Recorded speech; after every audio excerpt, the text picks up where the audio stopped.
So this week I watched Marvel's Echo, and it was alright. It was pretty good, maybe, sometimes. It had a lot of individual elements that I really liked. It was a compelling lead character, a strong supporting cast, there was some really cool action interspersed throughout, but it came together into something that I wasn't very satisfied with at all. It felt bogged down by a whole number of problems that it doesn't really even feel worth getting into. Primarily, I think, the lead character, I struggled really to get into her head in a lot of cases. It was, what does she actually want from her life at this point, and why should she get it? Why should she not get it? I think that was something it really struggled to address. In a way, you know, she was very much going, I do crime, my dad did crime, and I'd like to be a crime boss now. And it's like, oh, okay, what kind of crime? And that very much reminded me very unfavourably of the Book of Boba Fett, which I don't really think you want to be aiming for when you're making a new Disney Plus show. The overall experience was less than the sum of its parts, and it just had me thinking about the state of Marvel as a whole, and how this was yet another project where you come away having mostly had a pretty good experience, but not really being able to recommend it wholeheartedly to someone who's a Marvel agnostic, or even a former Marvel fan. It's quite hard to say, oh no, I know you've not watched it in a while, but Echo is the thing that should bring you back. I wonder if we've hit just one too many projects where the resounding consensus is, it's alright, I guess. It's just a resigned, for the people still watching it, just a resigned shrug of could be worse. That's not the worst thing that a thing could be, but when they mount up, it can start to feel a little exhausting. And it's no coincidence that it's taken me this long to watch Echo. Yeah, I used to be on this stuff, if not the day of release, then at least the week of release. But recently it's just been a case of, I'll get to that at some point. And I know that's how it starts. That's how every friend of mine who no longer follows the Marvel Cinematic Universe started, was, there's another thing, is there? I'll get to that. And then the results of that not being good enough to see it through to the next thing and the next thing. Slowly but surely, I'm finding myself falling off the Marvel train, and I'd like to dive into why. Looking at how we collectively got to this stage, and how I personally got to this stage, I think it's not your typical story of, I wish they'd ended it when Avengers Endgame happened. That was the end of my Marvel. Because I was never really part of that generation of Marvel fans, I suppose. I was a little late on board the whole phenomenon, and by the time I was a fan, it was phase 2, nearly even entering phase 3. So the B-team Marvel characters, the kind of, at the end of Age of Ultron, they're like, oh, we're the Avengers now, and you kind of watch that going, oh yeah. But I kind of always was as invested in your Wanda Maximoffs, your Sam Wilsons. They were as much a part of Marvel to me as your Tony Starks. Obviously not given the same focus and the same storytelling development, but it's not a case of, well, all the people I care about have retired now. I was willing, after Endgame, to keep following things through, and it kind of looked promising for a bit, to me at least. It kind of almost felt like, I know the directionlessness of Phase 4 was something that bothered a lot of people, but theoretically in my head, the idea that we didn't have to come, people could be sent off in every different direction. Grounded characters could stay grounded, cosmic characters could go off into space and do whatever, and there wasn't this determined, oh yeah, you can go and have whatever adventure you want, but you have to be back on Earth in 2 years for Avengers 5. It was interesting to me, and it felt like, oh okay, if there isn't this Infinity Saga box around everything, we could start playing with genre, we could start playing with all these different things and going down these into different directions. And that, to me, felt exciting. And then as it happened, it became less so, I suppose. Sometimes it was achieved quite successfully. I think Werewolf by Night is a real example of that. But every other time they seem to have been trying something new. It's almost felt more like they're pretending to try something new while giving us the same exact thing that we're used to and that we eventually come to expect. Things like Moon Knight and Miss Marvel are like, oh look, we're going to be, really playing with some filmmaking techniques here, and then pretty much by episode 2 or 3 it's like, okay, standard superhero Marvel stuff, and that's really disappointing when the potential is clearly there from the start.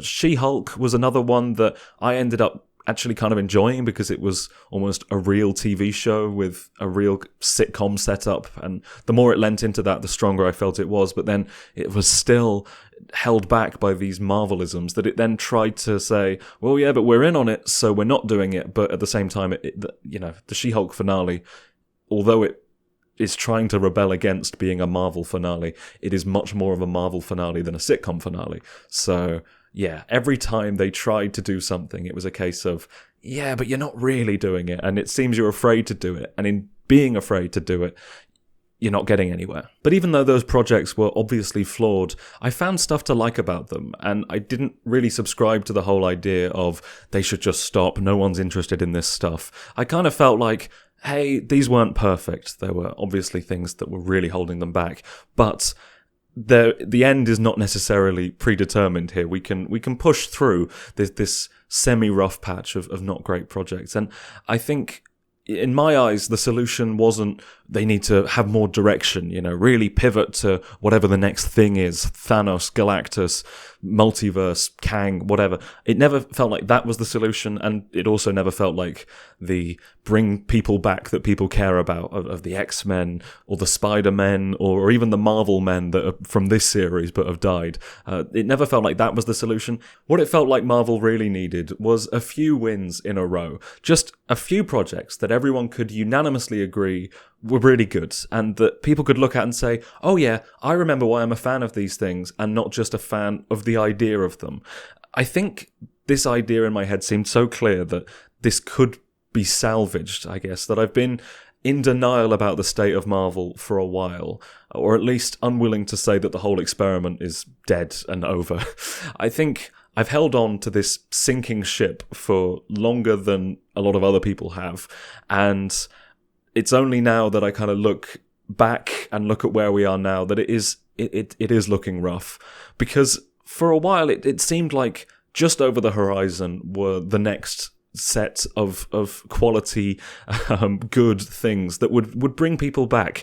It was like, oh, all right, that last one, that didn't pay off, but the next thing will. Oh, look at the slate. There's these 3 things, and all of them will be good. And they just haven't been, have they? So let's talk about that in a bit more detail. Phase 4 was made up almost entirely of those not quite good enough projects. Not the worst thing in the world, and some were a lot better than others. But I'm not sure there's anything on that list that you can necessarily say is great. Just good, no caveats, no anything, no it's good but, or it's not terrible but it has some good elements, or anything like that. I think maybe it's just Loki. I think Loki might be the only one that you can really look at and say, brilliant. It's not, oh well, Sam Raimi's direction is great, but the script is absolutely atrocious. Or, yeah, it's fun to see all the Spider-Men together, but it looks absolutely abysmal. Or whatever, WandaVision, I think WandaVision has some really great stuff to it, and then you look at some of the other elements of it and you're like, that didn't come together as nicely as it could have.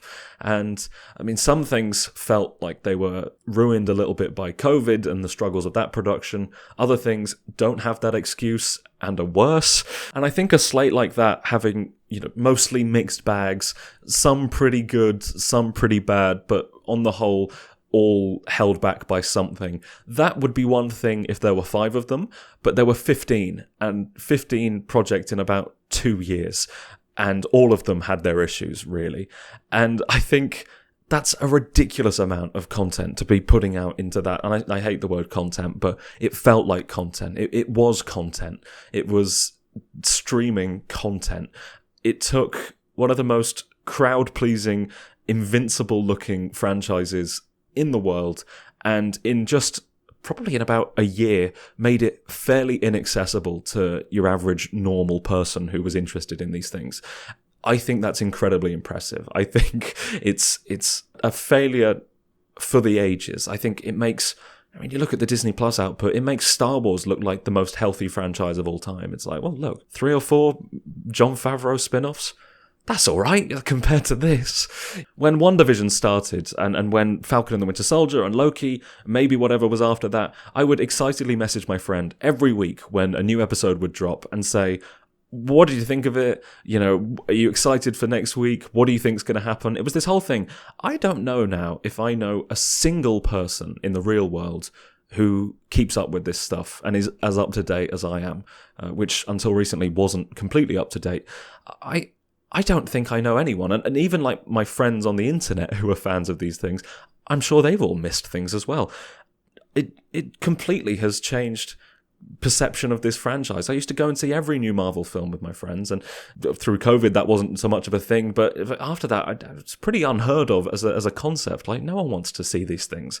I think it's a shame that the streaming, the post-Endgame, and the stuff you could accuse of being woke have all kind of happened at once, because I think it's not Endgame, it's not the big three anymore, and they've made it woke. They are often talked about as if they're the problem, and I don't think they would be under normal circumstances. I think if they ploughed on with a normal output, then things right now would be very different. But it's a shame that you know, especially the sensationalist, it's gone woke, and that's why it's struggling. I think that can be the narrative if you want it to be, and obviously you shouldn't want it to be, because you know, you're just a hate-mongering grifter, really. But it's easy to say, well, this happened at this time and this happened at this time, that equals causation, and it just isn't. And to me, analysing what's actually happened here is way more interesting than just blaming it on people of colour, or yeah, I mean, it all feeds into the same thing, isn't it? It's not Iron Man anymore, it's not Captain America, it's Sam Wilson, it's Captain Marvel. Yeah, I don't think that's the issue at all. So Phase 4 came out at the end of that. I feel like they ended Phase 4 early. I don't know. It ended before I was expecting it to, but obviously with more projects than any other phase, not combined, but hour-wise combined, I think, actually, because of TV. This is all over the place, this discussion. But, okay, let's talk about Phase 5, because Phase 5 started, and they kind of said, well, we maybe messed up a bit with the we went for quantity over quality, and we're going to change that now, and we're going to slow down, and things are going to be good, and there's going to be the time to anticipate them. Secret Invasion, especially on the slate, really felt like it had room to breathe either side in a way that shows like Miss Marvel and Moon Knight really didn't. You know, those years it felt like we were just getting something, if not every week, then every month, and if not every month, then, you know, extra on some of the other months. So Phase 5, going with the opposite approach, felt promising and good. It just really needed the projects to stand up against that quality-wise.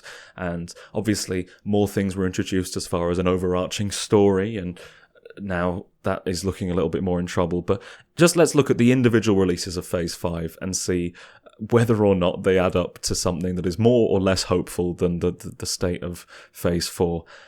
The answer is less, somehow, despite... We'll get there. Okay. Ant-Man and the Wasp: Quantumania is the exact kind of worthless sludge that I once thought it was unfair to say was the entirety of Marvel's output. I think giving an Avengers-level threat to Ant-Man and the Ant-Man supporting characters, but also to Peyton Reed, is just a surefire way to get us to not care about your overarching narrative and your overarching story. Even before we got to Jonathan Majors and the situation that was going on there, I think Quantumania was a real, like, dull note to start off with, and just a really rubbish load of nonsense. Guardians of the Galaxy 3 was wonderful. It was, you know, in so many ways, a return to form for the MCU, but also in other ways, the worst movie they probably could have put out at this time for the sake of the brand. You know, it was wrapping up the things we like and the things that are still carried over from the era we liked, wrapping up the glory days in a little bow, in something that's emotionally satisfying and engaging and beautiful and wonderful, and just saying, okay, well, that's over now. If that was the last thing you cared about, you can just be done with the MCU. That is not what Marvel needed. I'm so glad they put it out, and I'm so glad James Gunn was able to finish that trilogy. On the whole, a really strong final note there, and just hilarious that it is also just a brand killer as well. Just, why didn't James Gunn consider the brand when he was making a personal, beautiful, emotional movie? We'll never know. And then we had Secret Invasion, which was going to be Marvel's Andor, and ended up just being the fucking worst. Is it the worst thing that Marvel has ever put out, or the MCU has ever put out? I think it has to be. It's a show that is desperately begging you to take it seriously and treat it like a real show, while in the process of soiling itself on a fairly regular basis. It is just a laughable, baffling attempt at being serious and being dramatic, and it just... God, what a waste of everyone's time and money and effort and talent. And I mean, you wouldn't know that there was talent on display here. I mean, there's no talent on display. You wouldn't know there was talent under the surface here at all. It's just, God, how could they have put that out? But then we had Loki, and Loki felt like one of those things that I had in my mind as just on the horizon will be this show that will save the MCU as far as perception goes, and it'll just be this thing that we all agree is great. And Loki episode 1 came along, and it was like, oh, yeah, if these things are good, I care still. As much as I haven't cared, I do care if it's good. And Tom Hiddleston is so good in that show, and that series, that season, had so much to like about it.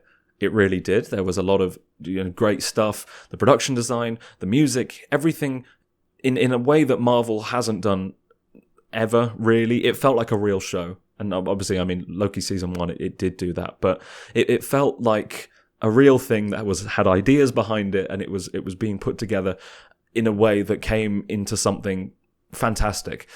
It's just that it wasn't fantastic. It wasn't great. The scripts, the story, every week it felt like the story had jumped into some slightly, parallel or perpendicular kind of story development that wasn't exactly where we'd left off and didn't really fit with where we thought it was going, and not in a way that, it kept, exceeding my expectations or subverting my expectations. It just kind of went in weird directions, and it was like, is this what the focus is? Are we really caring all this much about the Loom? It felt like the Loom was sci-fi bullshit that they introduced in the first episode, and then that came to be what the whole thing was built around. And there was this moral question at the center of it: of do we just let the Loom destroy itself and let us have free will? Is that what happens if the Loom destroys itself? But we need the TVA to stop the vague threat of extra Kangs. It was really, really hard to properly wrap your head around the stakes of that season, and that meant that everything that was going on relating to them felt pretty worthless. And yeah, Sylvie was the most interesting thing about the first season to me, and she was, for a lot of it, nowhere to be seen, and Loki would just go to her to go, I don't know what to do about the Loom, and she'd go, well, the Loom, there's 2 options, but we don't know really what they are, and then he's like, well, let's go for one option, okay, well, that doesn't work, free will doesn't work. Again, just one of those shows that you'd love to be great, and isn't great, and is just around resting at good-ish.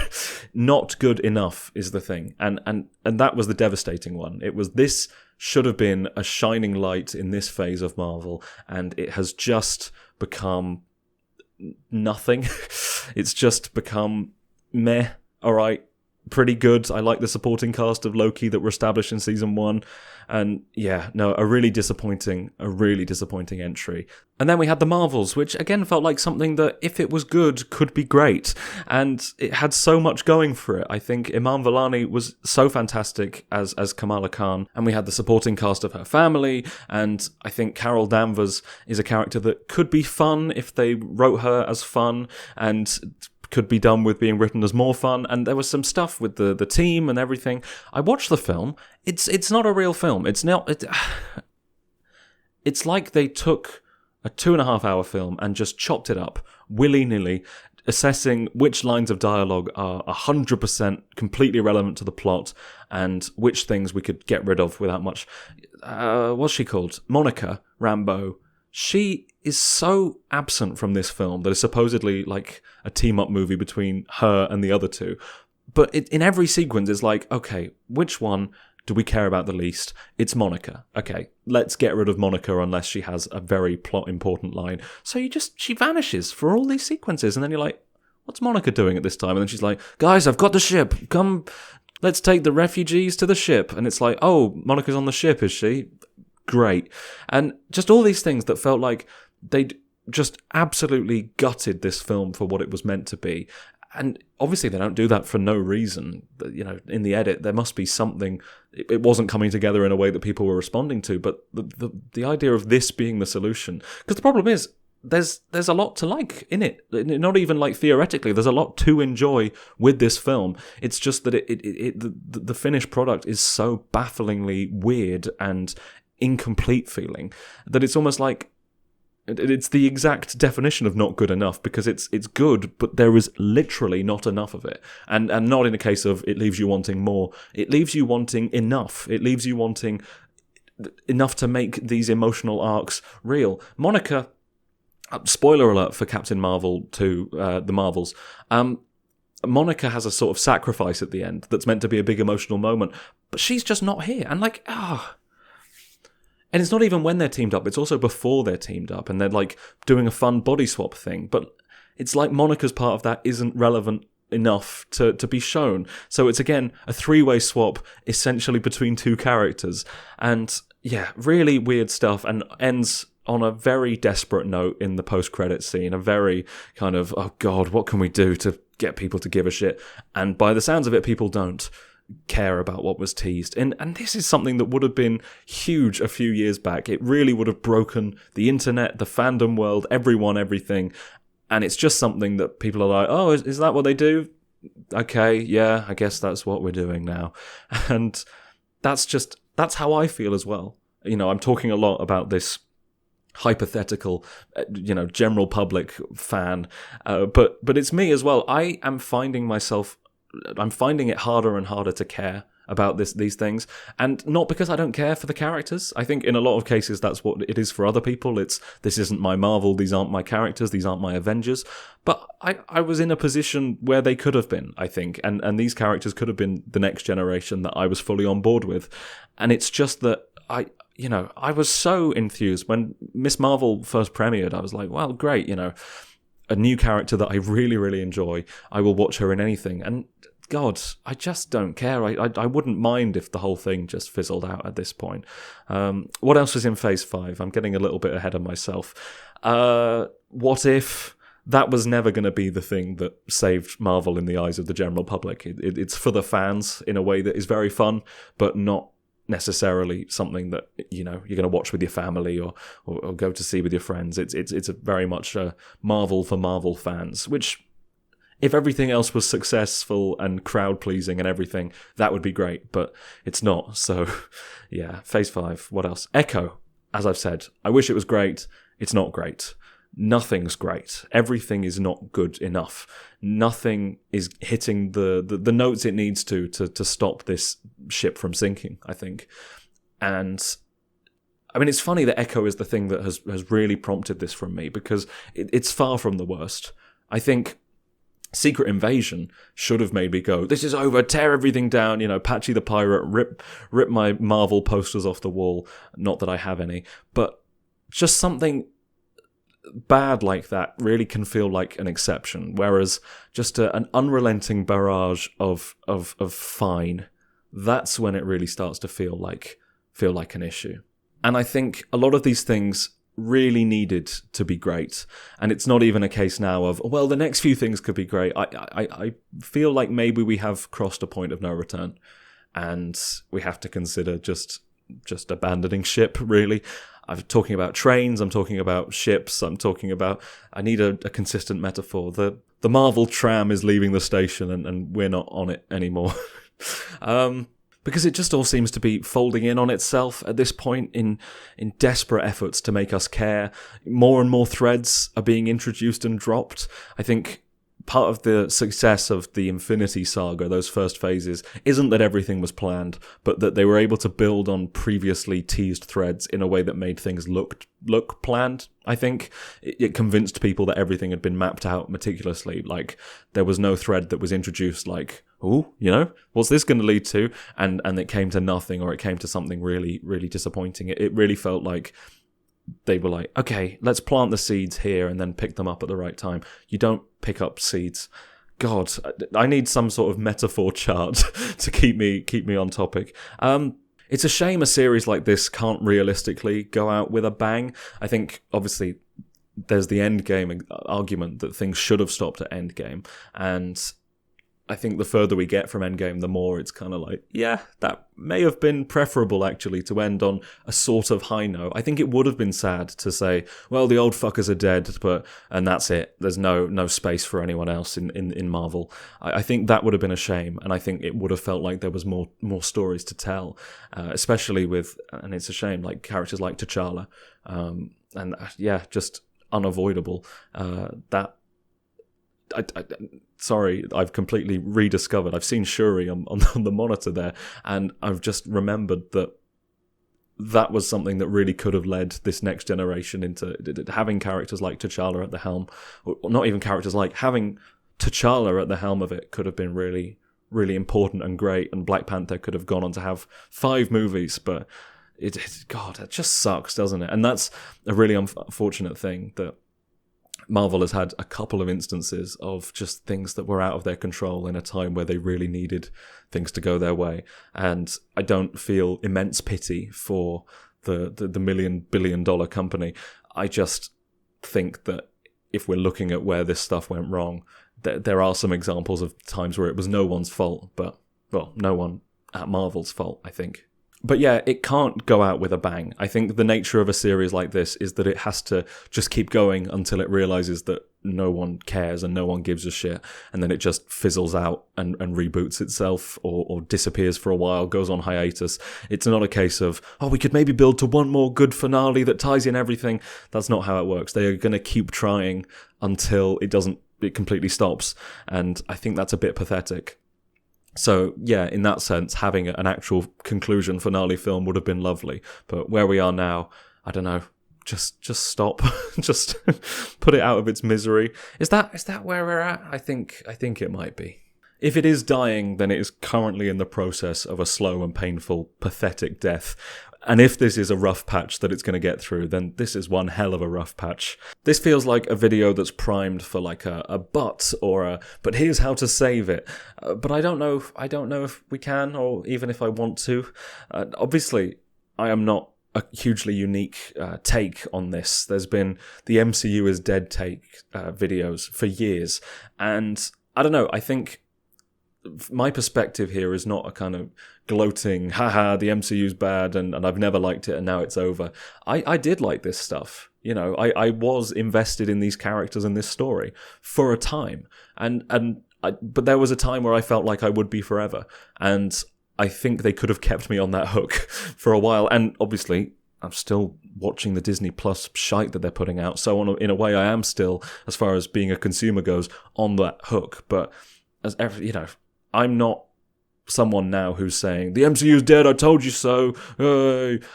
But at the same time, I'm also not upset when these things flop because they're not very good. You know, I'm happy to see.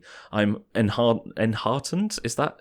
I'm heartened? The opposite of disheartened. That probably says a lot about my character, that I do not know the opposite of disheartened. I am heartened to see that, yeah, people aren't just going to eat up whatever slop is put in front of them.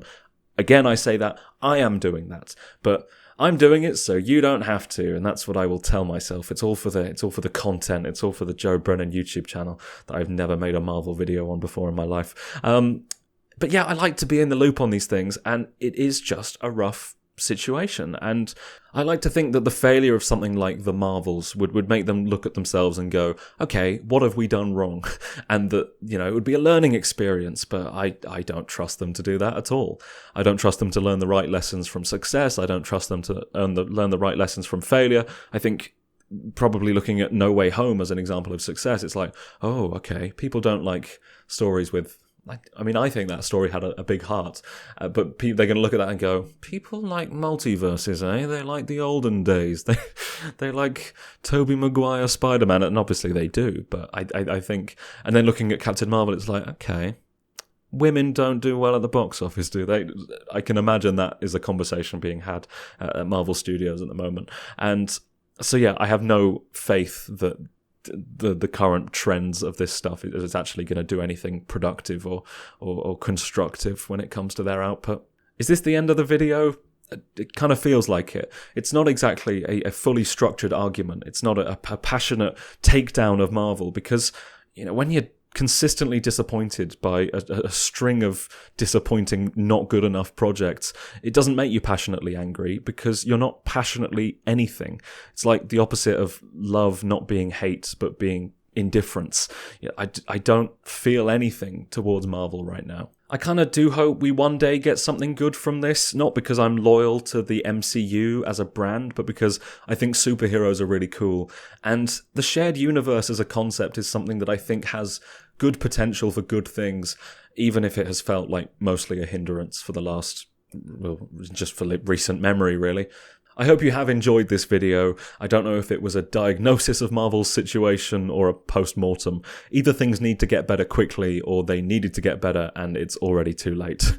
But what do you guys think? Please let me know in the comments. Where are you at with Marvel right now? Have you fallen off the Marvel train? Or, probably more realistically, at what point did you lose interest in Marvel? I think everyone is kind of at that point. If you're not, if you're still happy with everything, if you think Echo was brilliant, if you think not Secret Invasion, if you think The Marvels was brilliant, all this, there is, again, I say, stuff to like about this stuff. But yeah, it's not been good enough for my sensibilities, at least. If you have enjoyed this video, please like, share, subscribe. Obviously, I'm branching out from my usual content output on YouTube. I would quite like to cover a broad range of topics that's not just big franchise stuff, but not specifically just my two big franchise things. So yeah, if you have enjoyed it, I would really appreciate you subscribing. I'm going to be doing weekly videos this year for a while at least. And yeah, let me know if there's any other kinds of videos you'd like to see on this channel. Let me know how you felt about the format of this one. And maybe share this video if it has done anything for you. It may not have, but I appreciate you watching all the same. I'll see you next week. Love you lots.